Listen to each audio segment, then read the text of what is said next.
What comes to your mind when you hear the word leader? Responsible, decision maker, communicator, problem solver, trustworthy. Now let's change that. What if I said, what makes an effective leader? Or, how are all effective leaders alike? Hmm, think a little harder. It's not IQ.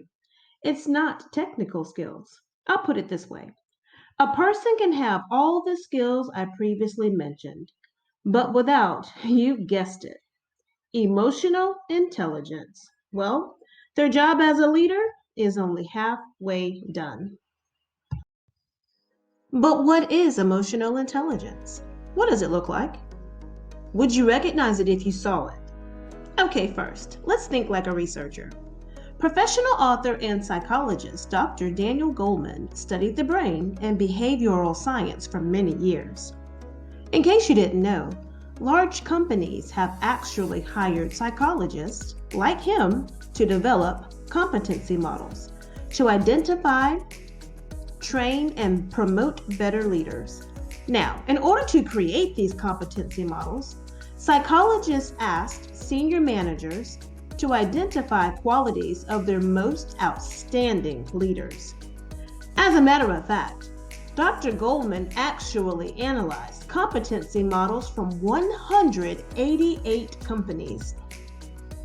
From these companies, the top flyers, the superstar leaders, were extensively interviewed, tested, and their capabilities were compared. In the end, a list of 7 to 15 common capabilities were listed.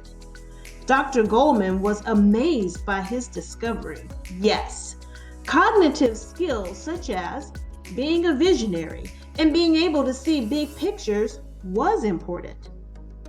Additionally, yes, intellect and IQ also played a part, but not as big a part as you may think. Emotional intelligence was the big winner. Ding, ding, ding, ding, ding. Guess what?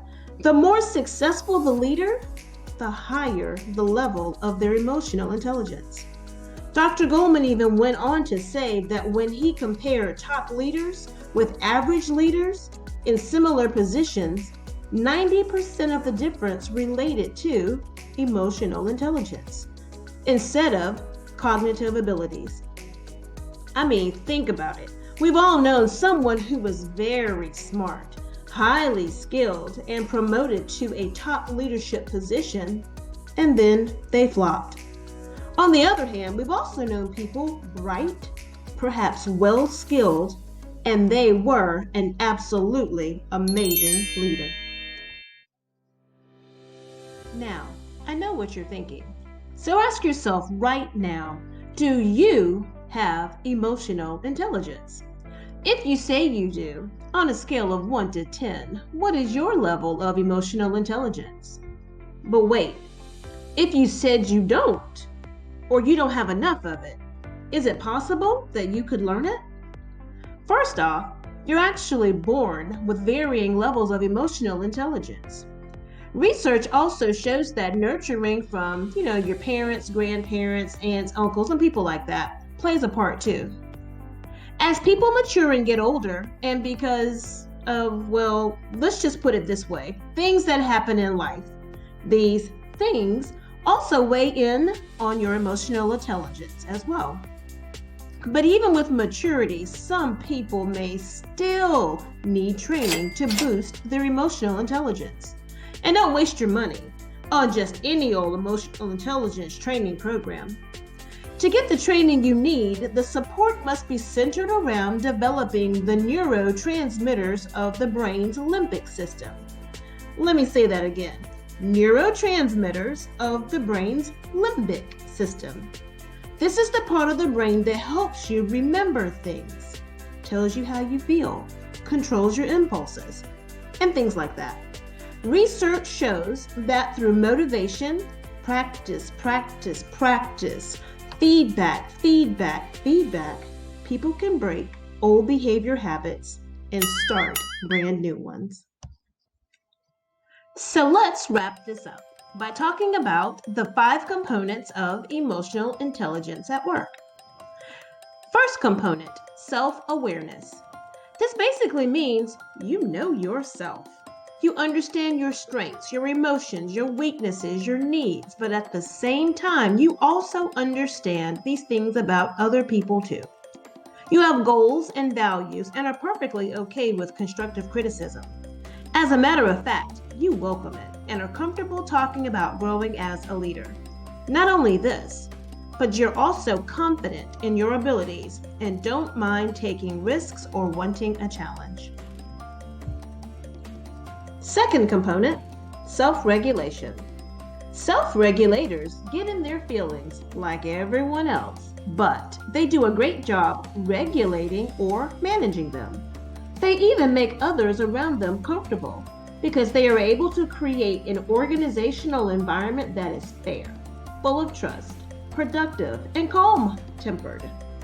I mean, think about it. Sometimes leaders get into trouble because of their impulsive behavior.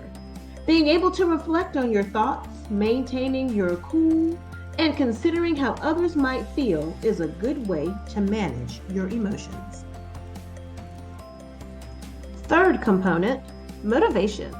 This is the one trait that mostly all effective leaders have. They have this type of natural drive about things, and it doesn't come from outside factors. It's totally internal, and it shows they are passionate about what they do. They're creative, love learning and exploring, go above and beyond, kind of like your overachievers. They are 100% dedicated to the organization, and it shows. You need these leaders on your team because their passion and energy will trickle down to everybody else in the organization. Fourth component, empathy. Empathy is important for three main reasons. Number one, knowing how to work as a team and being able to understand other people's viewpoints is important. Secondly, globalization is another big reason for understanding the importance of empathy. Think about it. Understanding that ethnic and cultural differences play a part in organizations is key to being a good leader. Thirdly, leaders with empathy are good at retaining top talent. When the best people on your job leave, they take the company's knowledge and skills with them right out the door. When the leader knows and understands the employees, they also understand how to motivate employees and increase job satisfaction. Last and final component, number 5, social skills. Simply put, this really means friendly, but friendly with a purpose. Leaders like this know how to build rapport with other people.